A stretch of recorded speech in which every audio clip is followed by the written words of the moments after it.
one, Happy New Year!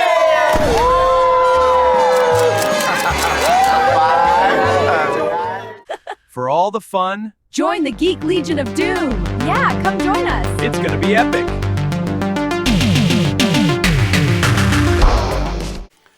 Whoop whoop! Happy New Year's! We are talking New Year's Absolution from director Nick Ledger. And how to describe this movie? Broadly, I would say it's The Hangover meets Final Destination. It's not a horror, although it has been described as a horror in some places. I would say it's definitely a thriller comedy. So it takes place on New Year's Eve, and we have a group of friends who have been lifelong friends, all now adults, and they are meeting around one of their houses, and they all have a partner, wife, partner. And so there's 8 people in total, the 4 friends plus their respective partners. And these 4 friends every year, since they've been friends, have a kind of tradition where they pick out a New Year's resolution out of a hat that someone else has written, and they have to stick to it. Sounds like a fun thing to do. Now, in this year's round of resolutions, someone has written to kill someone, and one of this group takes this this particular kind of, resolution, and he's the guy who picks it. It's actually like a cop, and he takes umbrage with it. But this starts a chain of events, a series of unfortunate events, you might say, where bodies drop, people end up getting killed, and tensions rise, trust kind of goes out the window. What'll happen? You'll have to watch the movie and find out. So let's talk about it. What works, first of all, in New Year's Absolution? Okay, so I think we have to kind of really, for me at least, look at 2 parts of the movie. The kind of the pre stuff kind of starting to go wrong, and then the post stuff starting to go wrong. Let's start with the pre stuff. So one of the biggest things for me is I thought the depiction of this group of friends, all of whom are very different.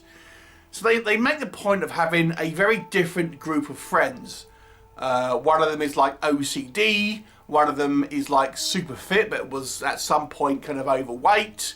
We've got a gay guy, we've got a guy who's a little bit of a kind of a lad, for example.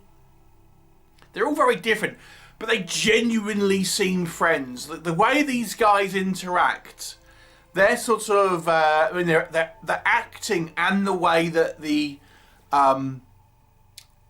characters are written, genuinely they seem like a group of friends, even though they are still very different people. We have a lot of kind of differences between them, but they still get over that. Because I always think when sometimes we see depictions of, groups of friends, sometimes I think these people wouldn't be friends, but this group, I would say you genuinely would feel that. And the way they interact, they're kind of like, their soul kind of jibes at one another, but you have that sort of genuine sense that these guys are all there for each other. Genuinely gives you a good sense of friendship and kinship between them. Equally, I think their partners all have this kind of like somewhat of a kind of a fun vibe as well, where they're sort of a little bit sort of frustrated with the kind of like the bromanship, so to speak, of this friendship group, and how they are sort of having to kind of go along with it, and itself they have their own sort of like relationship with one another. So I really, really like that kind of like that characterization. Genuinely makes you kind of interested in these characters, genuinely makes you buy into them, and and really kind of like be quite get engaged to see what kind of happens to them. Once the kind of the tragedy, the violence starts to happen, so kind of at that point on, I have to say, it's like who's gonna end up biting the dust at that point? What's going to happen?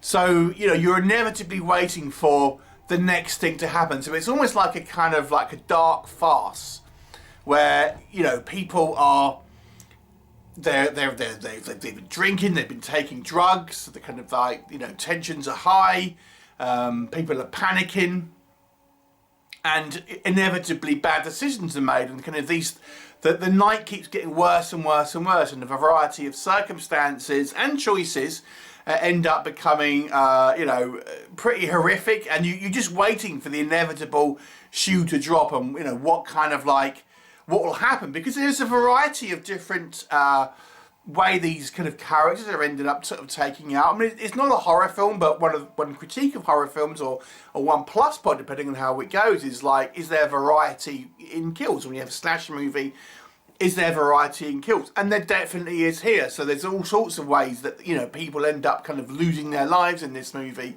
Some of which are, you know, quite creative, and some of which are more mundane. So, you know, there's kind of fun to be had to a degree of like seeing how people are gonna act, how they are going to either survive or not survive, and things like that, which was all quite good. Generally speaking, I think the movie's presentation is pretty good. It pretty much takes place in this one house, but it's a nice large house, and it's well shot, well lit. So, you know, it kind of looks nice. I think the movie's, you know, even though it's really more or less a one location film, I never really felt like it gets kind of stagnant with any kind of, you know, this one location where it's all sort of taking place. You do feel there's a bit of variety, because we're changing rooms and things like that. We're kind of going outside from time to time and things like this. The movie also has some little references peppered through the movie. I was surprised actually how many sort of, I mean, it's not an out and out comedy, there's some comedic moments, but there's a few kind of like pop culture references, you know, a surprising amount that were quite fun, that kind of get thrown up just in kind of conversation, which I thought the writing here and the delivery of it was all pretty good. So, you know, there's a reasonable amount to enjoy if you like a kind of like a farcical thriller with a comedic edge. Lots of kind of like unfortunate demises from our characters. But what doesn't work in this movie? Now, the first acts of the movie, this is where you're getting to know. You genuinely feel like this group of friends are, you know, really a group of friends. But when the negativity starts, when people start dying, I've got to say, as the film goes on and the runtime goes through, it becomes more unbelievable and more unbelievable. And I will say, I do think the believability of our characters gets stretched, because people act in a way where they're somewhat nonchalant when people are dying. They don't seem to be panicking.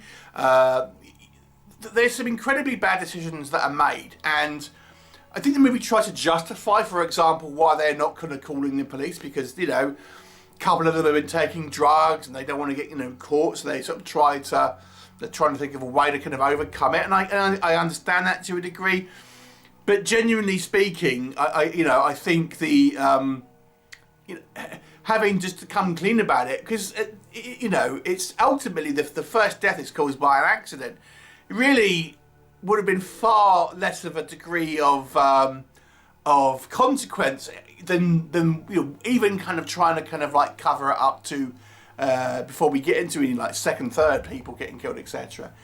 So I didn't quite buy it. As the film goes on, it gets more and more ridiculous. I also think that kind of the characterization that was built up in the first act just seems to degrade, and I just simply wasn't believing the kind of conniving mechanics between our sort of characters and stuff, and they're just kind of callous nature, which then seems to come, and it's like, if we're led to believe this is a lifelong group of friends, I just wasn't buying the way these characters were acting. And some of the deaths as well, there's one in particular that I just felt was like, it came out of nowhere. Let me say it involves a gun, and I just thought, no, sorry, it involves well, there's two actually. One involves a gun and one involves a knife. And they're kind of, they sort of one after another. And I was like, I just don't know if that would happen. It just seems like, it's a big stretch to kind of like to believe it. So I think the credibility of the kind of the premise of this movie really gets stretched thin as the film goes on, and the good character work that was done through the movie, I mean, I think the acting is fine throughout the movie, but the characters just seem less believable as the movie goes on, and the stakes become greater. The plausibility becomes less. So overall, I think the movie ends up becoming a little silly, and it almost feels like they've written themselves into a corner to a degree. Overall, I enjoyed the character work. There's a variety in kind of way people are dispatched, and it's a decent looking movie. But I think plausibility here is a little on the low side, if you want my honest opinion. And I think it gets a bit too silly for its own good. I'll give it a 5 out of 10. What were your thoughts? Leave me a comment, and I'll look forward to seeing you next time. If there's something strange in your code library, who you gonna call? If it's nerdy and it won't compile, Geekbusters!